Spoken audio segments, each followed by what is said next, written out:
Cecilie has a master's degree from the University of London. She gets involved in a $250,000 scam by a man who cheated on women's affections. The man who cheated and played with the women's affections was only 28 years old and 1.76 meters tall. The first time you see him, you will catch that his picture was taken from the bow of a yacht. Click into his photo collection, and it's either helicopters or private jets, either fancy restaurants or places of interest. Each one repeatedly suggests that he is a rich man who makes money and makes a living. He also has a picture of a puppy, implying that he's kind at heart.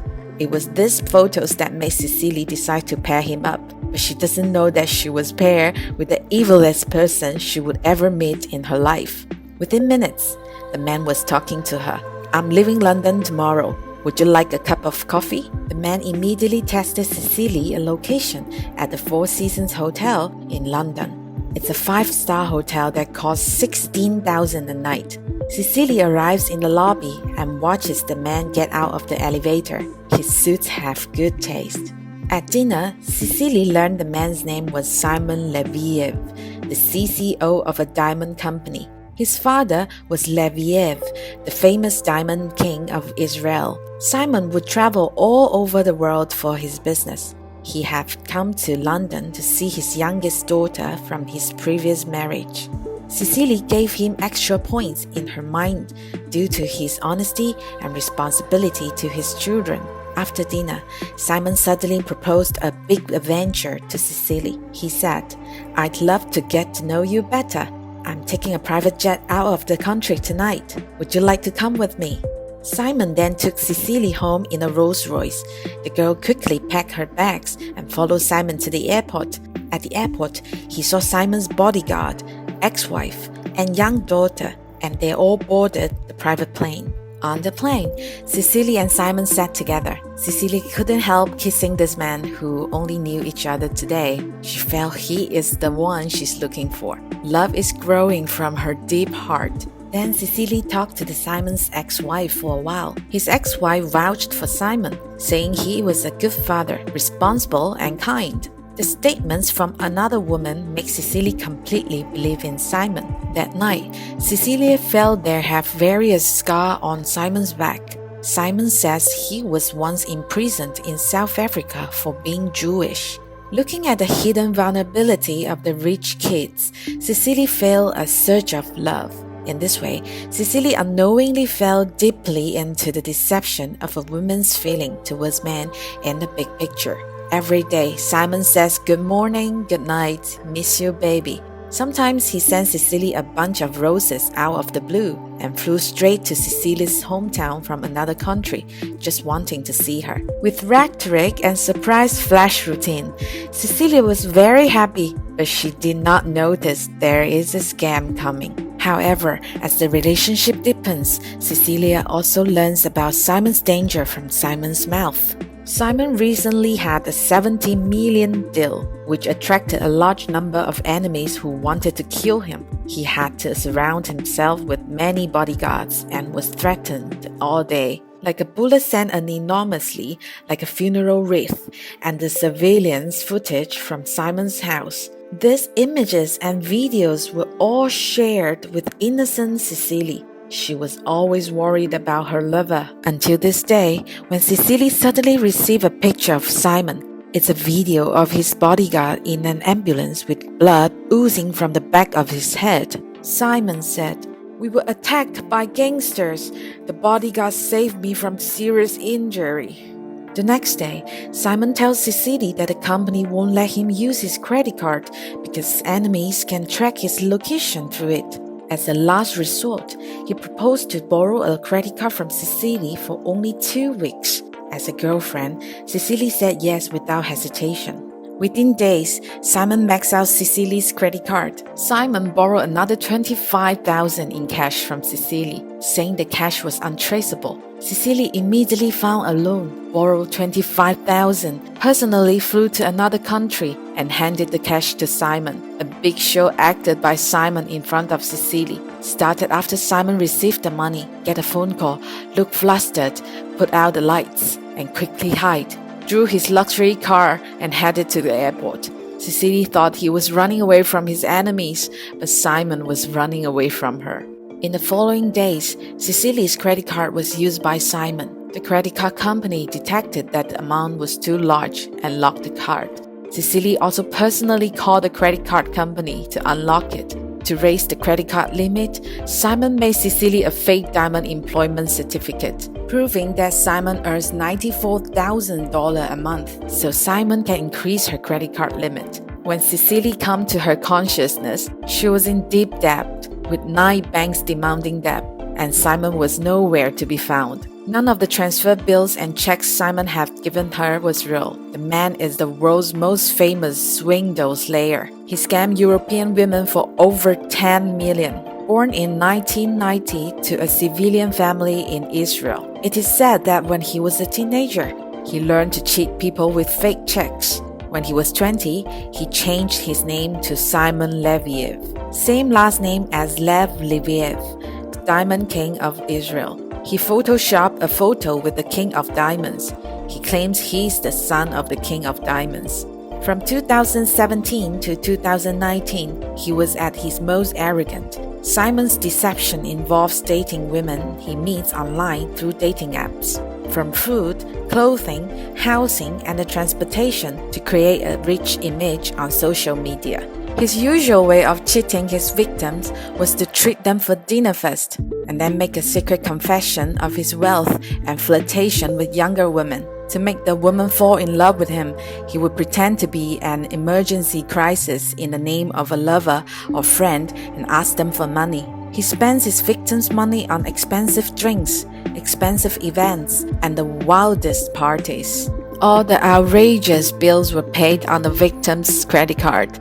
At his best, he was able to spend $20,000 in 2 days, a prodigious extravagance that made his victims trust him. He used to use the money of a victim to cultivate the trust of the next victim. One by one, he introduced a trap.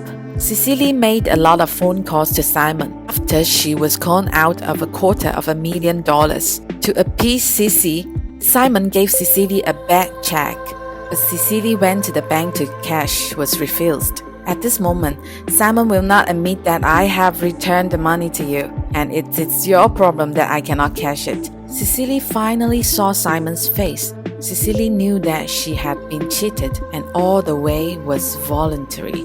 The following rights protection is very difficult. Emotional Cecilie shielded Simon, went back to their hometown, stayed with her mother, and that's when the phone at mom's house got a voicemail. It turned out that Cecilie had no reservations about Simon during their previous relationship. Simon knew almost all of Cecilie's information, including Cecilie's mother's address and phone number. Cecilie even thought about suicide, as the bills were went to her with an unaffordable amount. Later, Cecilie had to admit herself to a mental hospital for psychological treatment. Soon after, Cecilie found a story that finally figured out Simon's true identity. Simon was sentenced to 3 years in prison for cheating on 3 Finnish women in 2015. After being released from prison, Simon became more rampant, used loopholes between countries in Europe, cheating female netizens in different countries, and escaping sanctions again and again, since the law cannot deal with this guy. So Cecilie found Norway's row of the road. 2 investigative reporters listened to Cecilie's story. The brave and honest investigative reporter decided to go to Israel, contact a local reporter, and follow the clues to find Simon's hometown. They found that this was not a rich area at all. There was no king of diamonds in the home, only the poor mother abandoned by Simon. Mother every day to receive the court, to send debt's letter, to deal with a lot of creditors. Simon's mom said that she has not seen her son since he turned 18. At this time, the Israeli police are also looking for Simon everywhere, but the cunning Simon has been hiding in a foreign investigation. The reporter could only continue to dig into Simon's bill. The reporter found a lot of names, including some of the names of women. According to one of the names, the reporter found a woman named Pernilla, who had been Simon's guest and was now Simon's creditor. Pernilla loaned Simon more than $40,000, but Simon still didn't pay back the money. The reporter told her that Simon was a big liar, and Pernilla immediately went to check with Simon. Simon replied, "Don't believe it, they are all my enemies, trying to get information." Pernilla finally believed the reporter. When Simon agreed to give Pernilla a $100,000 watch as compensation for the money Pernilla lent him, the two arranged to meet in Munich, Germany. When Pernilla arrived, reporter followed, but the operation only captured Simon's face, not much evidence. Simon was too alarmed, and Pernilla's watch was confirmed to be fake. So of course, Pernilla couldn't get her money back. In 2019, The Way of the World published an article about Simon titled Tinder Scam King. After the article was published, all kinds of comments began to appear on the internet, criticizing the two victims as stupid gold diggers who had been maliciously deceived and subjected to a malicious online violence. Pernilla tears up for the camera. Simon, however, is still very comfortable. No one could arrest him, and Simon continued to deceive women who had not seen the article until Simon's other girlfriend read it. Aileen was sweating because Simon had done the same thing to her. Aileen even noticed that Simon's good morning, good night, and missing you baby messages were the same. Aileen also received the photos Simon posted of the security guard with his head broken. That's also when Aileen began lending money to Simon, who has loaned $140,000. How many relationships Simon was in, how many scams he was running. Aileen's heart sank. Aileen sent the story to Simon, who explained that the article was false, fabricated by the enemy to smear him. Aileen immediately called the police, but they said that it would take a long time to build a case. Aileen knew she could not wait and decided to fight by herself. It didn't take long for Aileen to make a plan. She started talking to Simon, saying she didn't believe the report and still loved him. Soon after they continued their online love, Simon borrowed money from Aileen to sell his car and house. That's when Aileen, who works in the fashion industry, began her counterattack. "Honey, I'm broke, but I have a good idea. You have so many designer clothes that you can sell for a lot of money. Let me help you sell them." Simon agreed. So Aileen flew to Czech Republic to meet Simon, an extremely dangerous operation. Simon took Aileen to a plastic surgery clinic and asked her to pay for his nose, cheekbone, lips, and chin. But the surgeon said we wouldn't do that because only criminals would do that. Simon burst into tears on the spot. Aileen could only comfort him, knowing in her heart that men who cheat on women's affections are done. Back at Simon's house, Aileen alone packed 3 boxes full of clothes. After returning home, Aileen began shouting, 4 out of 10 for designer clothes, luxury shoes, and bags. She ignored all calls and texts from Simon. 3 weeks later, Simon was furious and sent a flood of angry messages. Simon finally showed his sick side, furious, gentle, repeatedly jumping, threatening to beg for mercy. It's like two faces. But soon after, Simon started sending Aileen's pictures of him in a motel. But Aileen didn't give him any money. Simon still didn't cut off contact with Aileen and told Aileen about his plan to go to Athens. One day, Aileen asked him what he was doing, but Simon didn't reply. Aileen knew that Simon was never attached to his cell phone and would not respond to messages, which meant only one thing: Simon was on the plane. Aileen immediately checked the flight number from Prague, the Czech Republic, to Athens, Greece, and immediately reported it to the police. Sure enough, Simon was arrested by the police when he got off the plane. Clever Aileen pulled off a stunning comeback, and Simon was sentenced to 15 months in prison in Israel. Unfortunately, that was the end of the story, and reality has yet to bring justice to Simon.